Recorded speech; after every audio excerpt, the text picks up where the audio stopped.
தனி மனிதராக எடப்பாடி பழனிசாமியை மதிக்கிறோம். முன்னாள் முதலமைச்சராக மதிக்கிறோம். அதிமுகவின் பொதுச் செயலாளராக மதிக்கிறோம். ஆனா முதலமைச்சர் வேட்பாளராக உண்மையிலேயே ஏற்கிறார்களா அப்படிங்கிறது இப்போ பெரிய கேள்வியாகத்தான் வந்து நிற்குது. அவர் தலைமையில எடப்பாடி பழனிசாமி தலைமையில தேர்தலை சந்திப்போம் அப்படின்னு உள்துறை அமைச்சர் அமித்ஷா எடப்பாடி பழனிசாமியை பக்கத்துல வச்சுட்டு முதல் நாள் அந்த கூட்டணியை அறிவித்த நாள் அன்று சொன்னதுக்கு பிறகு எடப்பாடி பழனிசாமி மட்டும்தான் அதை கிளைம் பண்ணிக்கிட்டே இருக்கிறார். வேற யாருமே அதை என்டார்ஸ் பண்ணல. துறை அமைச்சர் அதிமுகவிலிருந்து ஒரு முதலமைச்சர் வருவார் அப்படின்னு சொன்னாரே தவிர எடப்பாடி பழனிசாமியே சொல்லல. தேசிய ஜனநாயக கூட்டணி ஆட்சியில் அமரும் அப்படின்னு சொன்னாரு. பாஜக அந்த கூட்டணியில் ஆட்சியில் இடம்பெறும்னு சொன்னாரு. ஆனா இந்த ரெண்டுமே எடப்பாடி பழனிசாமி அதுக்கு பிறகு மறுத்து கொண்டே இருக்கிறார். ஆனா பிஜேபியில் இருக்கக்கூடியவங்க அல்லது பிஜேபியோடு நெருக்கமாக இருக்கக்கூடிய அந்த கூட்டணியில் இருக்கக்கூடிய பிற கட்சிகள் எல்லாருமே வந்து தேசிய ஜனநாயக கூட்டணி ஆட்சி, நாங்களும் அதில் இடம்பெறுவோம்னு பாமக சொல்லுது, அமமுக சொல்லுது. தடித்த தோளோடு உணர்ச்சி வசப்படாமல் எவ்வளவு அவமானங்கள் நேர்ந்தாலும் அதை பொறுத்து கொண்டு கூட்டணியிலேயே சேர்ந்து போயிடணும் அப்படின்னு ஒரு முடிவில் இருக்கிற மாதிரி தான் தெரியுது. பெரியார் படத்தை மதுரையில் இதுக்கு முன்னால நடந்த மதுரை கூட்டத்தில் பெரியார் படத்தை ரிமூவ் பண்ணாங்க. அதிமுக மௌனமாக இருந்தது, படம் இருந்தது. அதை கூட அது ஏதோ இருவிரல் காட்டி நிற்பது விக்டரி சிம்பிள் வந்து அதிமுகவுக்கு காப்பிரைட் ஆன மாதிரி ஒரு உணர்வோட பாரதிய ஜனதா கட்சி ஏற்பாட்டாளர்கள் அந்த படத்தையும் எடுத்துட்டு கைகூப்பி நிற்கக்கூடிய பிரதமரை படமாக அங்க கொண்டு வச்சுட்டாங்க. எடப்பாடி பழனிசாமியினுடைய புகைப்படம் இல்லாமல் நீங்க வந்து தேர்தலை சந்திக்கிறதுக்கு தேசிய ஜனநாயக கூட்டணி தயாராகி விட்டது அப்படின்னு அதுக்கு அர்த்தம். எப்படி அப்படின்னு கேள்வியோட எடப்பாடி பழனிசாமி நிற்கிறாரு. திமுகவை எதிர்க்கக்கூடிய தலைமை பொறுப்பை பாஜக எடுத்துக்கொள்ளும் அவர்களுடைய திட்டத்தை நோக்கி தமிழ்நாட்டு அரசியலை நகர்த்துகிறார்கள். தெரிந்தோ தெரியாமலோ அல்லது வேறு வழியின்றியோ எடப்பாடி பழனிசாமியும் அதிமுகவும் அந்த ஆக்டோபஸின் பிடியில் சிக்கி கொண்டிருக்கிறது அப்படின்னு தான் அதை பண்ணுறது.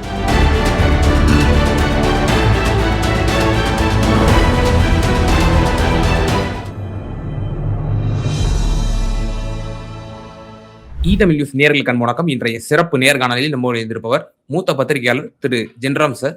சார் வணக்கம். வணக்கம் ஹக்கீம் சார்.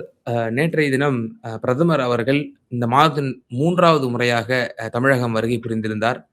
அதில் அந்த என்டிஏனுடைய இந்த கூட்டணியில அந்த மேடையிலே பிரதமரும் பேசியிருந்தார், எல்லா தலைவர்களும் உரை நிகழ்த்தியிருந்தார்கள். அதுல முக்கியமா மீண்டும் பிரதமர் அவர்களுடைய இந்த பேச்சுதான் கவனம் பெறுகிறது. அவர் இந்த முறையும் அதிமுக என்கிற வார்த்தையை அவர் உபயோகப்படுத்தவில்லை. எடப்பாடி பழனிசாமி அவர்களை முதல்வர் வேட்பாளராக அவர் முன்மொழியவில்லை. என்டிஏ ஆட்சி என்றே இந்த முறையும் அவர் கூறியிருக்கிறார். இது என்ன மெசேஜ் சொல்றாங்க பாஜக அஇஅதிமுகவிடம்? என்டிஏவுக்கான தலைமை முதல்ல அதிமுக கிட்ட தான் இருக்கா? சீட்டு பகிர்வு கூட இதுவரை எந்த ஒரு பெரிதாக டெவலப்மெண்ட்டும் வந்தது மாதிரி தெரியல. எப்படி பார்க்குறீங்க? ஒரு தனி மனிதராக எடப்பாடி பழனிசாமியை மதிக்கிறோம். முன்னாள் முதலமைச்சராக மதிக்கிறோம். அதிமுகவின் பொதுச் செயலாளராக மதிக்கிறோம். ஆனா முதலமைச்சர் வேட்பாளராக உண்மையிலேயே ஏற்கிறார்களா அப்படிங்கிறது இப்போ பெரிய கேள்வியாகத்தான் வந்து நிற்குது. அவர் தலைமையில எடப்பாடி பழனிசாமி தலைமையில தேர்தலை சந்திப்போம் அப்படின்னு உள்துறை அமைச்சர் அமித்ஷா எடப்பாடி பழனிசாமியை பக்கத்துல வச்சுட்டு முதல் நாள் அந்த கூட்டணியை அறிவித்த நாள் அன்று சொன்னதுக்கு பிறகு எடப்பாடி பழனிசாமி மட்டும்தான் அதை கிளைம் பண்ணிக்கிட்டே இருக்கிறாரு. வேற யாருமே அதை என்டார்ஸ் பண்ணல. அந்த அந்த அறிவிப்புக்கு சில நாட்கள் கழிச்சு தமிழ்நாட்டில் இருக்கக்கூடிய 2 நாளிதழ்களுக்கு, தமிழ் நாளிதழ்களுக்கு நேர்காணல் கொடுத்தப்போ கூட உள்துறை அமைச்சர் அதிமுகவிலிருந்து ஒரு முதலமைச்சர் வருவார் அப்படின்னு சொன்னாரே தவிர எடப்பாடி பழனிசாமியே சொல்லல. தேசிய ஜனநாயக கூட்டணி ஆட்சியில் அமரும் அப்படின்னு சொன்னாரு. பாஜக அந்த கூட்டணியில் ஆட்சியில் இடம்பெறும்னு சொன்னாரு. ஆனா இந்த ரெண்டுமே எடப்பாடி பழனிசாமி அதுக்கு பிறகு மறுத்து கொண்டே இருக்கிறார். ஆனா பிஜேபியில் இருக்கக்கூடியவங்க அல்லது பிஜேபியோடு நெருக்கமாக இருக்கக்கூடிய அந்த கூட்டணியில் இருக்கக்கூடிய பிற கட்சிகள் எல்லாருமே வந்து தேசிய ஜனநாயக கூட்டணி ஆட்சி, நாங்களும் அதில் இடம்பெறுவோம்னு பாமக சொல்லுது, அமமுக சொல்லுது. எல்லாருமே கிளைம் பண்றாங்க. அப்போ கூட்டணிக்குள்ள ஒரு முடிவற்ற தன்மை இருக்குது அப்படின்னு அர்த்தமாகுது. அல்லது எடப்பாடி பழனிசாமி உள்ளிட்ட எல்லோருமே கூட்டணி ஆட்சிக்கு ஒத்துக்கொண்டார்கள். ஆனா கூட்டணி ஆட்சின்னு சொல்லிட்டா அதிமுகவுக்கு மக்கள் வாக்களிக்க மாட்டார்கள், அது ஒரு பலவீனமான தோற்றத்தை கொடுக்கும்ங்கிற காரணத்துக்காக கூட்டணியில் ஏற்றுக்கொண்டதை வெளியில் சொல்லாமல் மக்களிடம் பொய் சொல்கிறார்கள், மக்களை மோசடி செய்கிறார்கள் அப்படின்னும் இன்னொரு அர்த்தம் வருது. இது இல்லை, இது ரெண்டும் இல்லைன்னா அந்த முரண்பாடு கூட்டணிக்குள்ளேயே இருக்கு. எந்த நேரத்துல வேண்டுமானாலும் அது கூர்மை அடையலாம். கூர்மை அடைந்தால் கூட்டணியே தொடராது அப்படிங்கிற ஒரு ஆபத்து அதுக்குள்ள இருக்கிறதாக அர்த்தமாகுது. இந்த 3 பாசிபிலிட்டி தான் அதுக்குள்ள இருக்கு. ஆனா பாஜகவை எதிர்த்து இந்த கூட்டணியிலிருந்து திரும்ப வெளியேறி அதிமுக ஏதாவது செய்ய முடியுமா அப்படின்னு பார்த்தா அது கொஞ்சம் சந்தேகமாகத்தான் இருக்குது. ஏன்னா தனிப்பட்ட முறையில அவருக்கு எதிரான வழக்கு அல்லது அவருடைய உறவினர்களுக்கு எதிரான வழக்கு எல்லாம் ஒன்றிய அரசின் கைகள்ல, விசாரணை அமைப்புகளின் கையில இருக்கும்போது அதற்கு என்ன பொருள் என்பதை நன்றாக அறிந்தவர் எடப்பாடி பழனிசாமி. அதனால எப்படியாவது தடித்த தோளோடு உணர்ச்சி வசப்படாமல் எவ்வளவு அவமானங்கள் நேர்ந்தாலும் அதை பொறுத்து கொண்டு கூட்டணியிலேயே சேர்ந்து போயிடணும் அப்படின்னு ஒரு முடிவில் இருக்கிற மாதிரி தான் தெரியுது. பெரியார் படத்தை மதுரையில இதுக்கு முன்னால நடந்த மதுரை கூட்டத்துல பெரியார் படத்தை ரிமூவ் பண்ணாங்க, அதிமுக மௌனமாக இருந்தது. அதற்கு பிறகு இருவிரல் காட்டி, விக்டரி சிம்பல் காட்டி நரேந்திர மோடி படம் இருந்தது. அதை கூட அது ஏதோ இருவிரல் காட்டி நிற்பது விக்டரி சிம்பல் அதிமுகவுக்கு காப்பிரைட் ஆன மாதிரி ஒரு உணர்வோட பாரதிய ஜனதா கட்சி ஏற்பாட்டாளர்கள் அந்த படத்தையும் எடுத்துட்டு கைகூப்பி நிற்கக்கூடிய பிரதமரை படமாக அங்க கொண்டு வச்சுட்டாங்க. இப்போது எடப்பாடி பழனிசாமி போட்டோவையே போடாம ஒரு 6 நுழைவாயில் இருக்கு. இன்னும் 6 நுழைவாயிலையுமே எடப்பாடி பழனிசாமியினுடைய புகைப்படம் இல்லை என்றும் செய்திகள்ல பார்க்க முடியுது. அந்த படங்களை பார்த்தா தெரியுது. இது ரொம்ப ரொம்ப அவமதிப்பு, அதிமுகவை அவமதிப்பது போல, எடப்பாடி பழனிசாமியை அவமதிப்பது போல நடந்துட்டு இருக்குது. அதாவது நாங்கள் தொடர்ந்து அவமதிப்போம், அதிமுகவை எங்க கையிலேயே கொடுத்துட்டு நீங்க வேண்டுமானால் வெளியே, இது அவமதிப்பை பொறுக்க முடியவில்லை என்றால் நீங்கள் வெளியேறுங்கள் அப்படின்னு சொல்லாமல் சொல்கிறார்களா அப்படிங்கிற அளவுக்கு யோசிக்க வேண்டியது இருக்கு. அப்படிலாம் எதுவும் இல்லை, எல்லாமே சுமூகமாக இருக்கு, ஆல் இஸ் வெல் அப்படின்னு எடப்பாடி பழனிசாமி சொல்றாரு, அதிமுக இருக்கிறவங்க சொல்றாங்க. ஆனா முந்தைய கூட்டத்திலையும் சரி, நேற்றைய கூட்டத்திலையும் சரி, தேசிய ஜனநாயக கூட்டணியை பற்றி பிரதமர் பேசுகிறார், நீங்க குறிப்பிட்ட மாதிரி, கேள்வியில குறிப்பிட்ட மாதிரி. ஆனா அதிமுகவை பற்றி ஒரு சொல் கூட இல்லை. இப்போ ஒரு சொல் கூட இல்லைன்னு அதிமுக வருத்தப்பட்டாங்கன்னா அது எப்பேற்பட்ட வருத்தமாக இருக்கும். தமிழ்நாடுங்கிற ஒரு சொல் இல்ல, சொல் கூட இல்ல பட்ஜெட்ல அப்படின்னு சொல்லும் போது அதிமுக அதை கண்டு மகிழ்ந்தது. நியாயமாக ஒரு எதிர்கட்சியாக கொந்தளிச்சிருக்கணும், ஆனா கொந்தளிக்கல. அவங்க திமுக வகையாக சிக்கி கொண்டது, ஒரு திட்டமும் ஒன்றிய அரசிடமிருந்து வரல, திமுக இதை வாதாடி பெற்றிருக்க வேண்டும், போராடி பெற்றிருக்க வேண்டும், தவறிவிட்டது அப்படின்னு திமுகவை குறை சொல்வதற்கு நாம் பயன்படுத்திக் கொள்ளலாம் அப்படின்னு அதுல ஒரு அகமகிழ்ச்சி அடைஞ்சாங்க. இப்போ அதிமுகவுக்கே அது அதிமுகவின் இருப்புக்கே அது ஒரு கேள்விக்குறியாக நிற்குது. எடப்பாடி பழனிசாமியினுடைய புகைப்படம் இல்லாமல் நீங்க தேர்தலை சந்திக்கிறதுக்கு தேசிய ஜனநாயக கூட்டணி தயாராகிவிட்டது அப்படின்னு அதுக்கு அர்த்தம். எப்படி அப்படின்னு கேள்வியோட எடப்பாடி பழனிசாமி நிற்கிறாரு. அதனுடைய விளைவாகவா அல்ல ஏற்கனவே தொகுதி பங்கீட்டுல அவர் எடுக்கக்கூடிய ஒரு உறுதியான நிலைப்பாடு, அவரை ஒரு டஃப் நெகோசியேட்டர், போன தடவை 20 சீட் தான் கொடுத்தாரு அப்படின்லாம் அவருக்கான புகழை எல்லாரும் சொல்றாங்க. அதன்படி அவர் இப்போதும் 20 சீட்டு தான் அல்லது 25 சீட்டு தான் பிஜேபியை கண்டெயின் பண்றதுக்கு முயற்சி செய்வதும், அந்த 25 சீட்டும் என்னன்னு சொல்லுங்கன்னு பிஜேபி கேட்டா அவங்க கேட்கிற தொகுதிகள் எல்லாம் அதிமுகவுக்கு ஸ்ட்ராங் ஹோல்டு இருக்கிற தொகுதிகளாக இருப்பதையும் அவர் கவுண்டர் பண்றதுனாலையும் அந்த ஒரு ஸ்டெப்பு கூட அந்த பேச்சுவார்த்தை நகராமல் இருக்கிறது. அந்த காரணத்தினாலையும் அவரை வந்து ஐசோலேட் பண்றதுக்கு, தனிமைப்படுத்துவதற்கு முயற்சி செய்றாங்களா அப்படிங்கிற சந்தேகமும் வருது. இப்படி பல்வேறு முனைகள்ல எடப்பாடி பழனிசாமியை கூட்டணிக்குள் பலவீனப்படுத்துகிறார்கள். கூட்டணிக்குள்ள தேசிய ஜனநாயக கூட்டணிக்குள்ள தனி அணியாக பாஜக தலைமையில ஒரு அணி இயங்க தொடங்கி இருக்கிறது.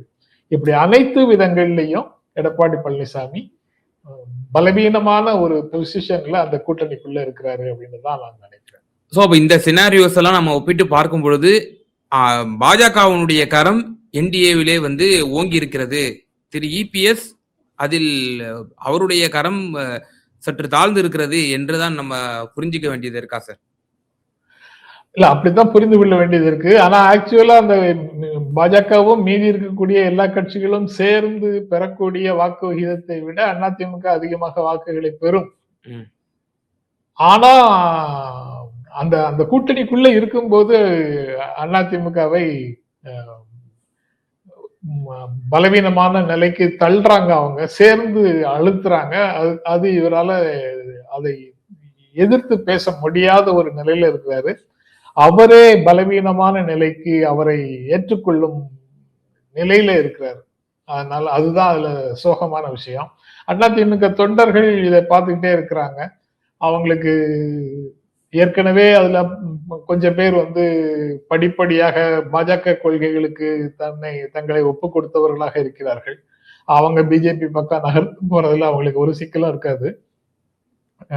மாறாக பாஜகவுக்கு எதிரான உணர்வு கொண்டவர்கள், திராவிட இயக்கத்தின் நீட்சியாக அதிமுகவை பார்ப்பவர்கள், தமிழ்நாடு, தமிழர், தமிழ் மொழி அப்படிங்கிற மாதிரியான விஷயங்கள்ல அக்கறை கொண்டவர்கள், மாநிலங்களின் அதிகாரங்களின் மீது அக்கறை கொண்டவர்கள், இந்த மாதிரி ஒரு உணர்வுள்ள அதிமுக தொண்டர்கள் அங்கேயே உள்ளுக்குள்ள இருந்து போராடி பார்க்கணும், இல்லைன்னா அவங்க திமுகவை நோக்கி நகரணுங்கிற நிலைக்கு தள்ளப்படுகிறார்கள் அப்படிங்கிறது தான் யதார்த்தமான சூழலாக இருக்குது. இந்த கூட்டணி ஜெல் ஆகல அப்படின்ற ஒரு விமர்சனம் எப்போது இந்த கூட்டணி அமைந்ததோ, ஏப்ரல் மாதம் முதல் ஒரு ஆண்டுக்கு முன்னாடியே அமைச்சிட்டீங்க. எதுக்கு இவ்வளவு சீக்கிரமா நம்ம அமைக்கணும்? தேர்தல் சமயத்தில் தானே வந்து கொள்கை வேறு கூட்டணி வேறு என்ற ஒரு கூட்டணியை வந்து உண்டாக்குவார்கள். வெற்றியை மையப்படுத்தி அந்த கூட்டணி அமையும். பரஸ்பர தேவைக்காக கூட்டணி வைத்தோம் என்றெல்லாம் கூறினார்கள். ஜெல்லாகவில்லை என்ற விமர்சனம் தற்போது வரை அந்த காட்சிகள் மூலமா நமக்கு தெரிய வருது. இப்போ பாஜக நிற்கக்கூடிய தொகுதிகளில் அஇஅதிமுக காட்ரேஸ் வந்து ஒர்க் பண்ணுவாங்களாங்கிற ஒரு கேள்வியும் வருது. இப்ப நீங்க இவ்வளவு அவமானத்திற்கும் அவமதிப்பிற்கும் உள்ளாக்கப்படுகிறது அஇஅதிமுக, திரு எடப்பாடி பழனிசாமி அவர்கள். நீங்களும் கடந்த தேர்தலை ஒப்பிட்டு சொன்னீர்கள். நாடாளுமன்ற தேர்தலிலே அவர் கடந்த கடும் போக்கை கடைபிடித்தார். ரஃப் அண்ட் டஃபா பார்கெயின் பண்ணாரு. அவர்கள் கேட்ட தொகுதிகள் கிடைக்க பெறாததன் காரணமாக பாஜக கூட்டணி முறிந்தது. காரணம் கூறலாம், அண்ணா அவர்களை இழிவுபடுத்தி விட்டார்கள், ஆகையினாலே நாங்கள் வெளியேறினோம் என்று. ஆனால் உண்மையான காரணம் பல வலதுசாரிகளே ஊடக விவாதங்களில் கூறியிருக்கிறார்கள், கேட்ட இடங்கள் கிடைக்கவில்லை, அதனுடைய எதிரொலியாகத்தான் அப்படின்னு சொல்லி. மீண்டும் மீண்டும் மேலும் திரு எடப்பாடி பழனிசாமி அவர்களும் அஇஅதிமுகவும் அவமதிக்கப்பட்டால் பாஜக அதிமுக கூட்டணி தொடருமா என்கிற சந்தேகமும் எழுவது என்பது இயல்புதானே. சட்டப்பேரவை கடந்த 2021 சட்டப்பேரவை தேர்தலிலேயே டெல்லியில இருந்து வந்தவங்க கொடுத்த அழுத்தங்களுக்கு பெருமளவு இடம் கொடுக்காம அதிமுக தலைமையில தான் கூட்டணி அப்படிங்கிற ஒரு விஷயத்தை வலியுறுத்தி நின்னுட்டாரு. அதனால அதே மாதிரி இப்போதும் இருப்பார் என்று நிறைய நண்பர்கள் எதிர்பார்க்கிறார்கள்.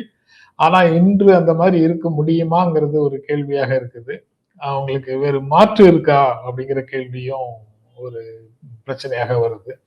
அவங்களுக்கு மாற்று இல்லை. அந்த 23ல வெளியில வந்ததுல இருந்து அப்படியே தொடர்ந்து பாஜகவோடு உறவில்லாமல் இருந்து பாஜகவினுடைய ஒன்றிய அரசினுடைய செயல்பாடுகள் எந்த விதங்கள்ல எல்லாம் தமிழ்நாட்டை பாதிக்குதோ அது குறித்து எல்லாம் மக்களிடம் பேசி திமுகவினுடைய இப்போது திமுக பேசுகின்ற எல்லா விஷயங்களையும் பேசுவதற்கான எல்லா தகுதியும் அதிமுகவுக்கும் இருக்கு.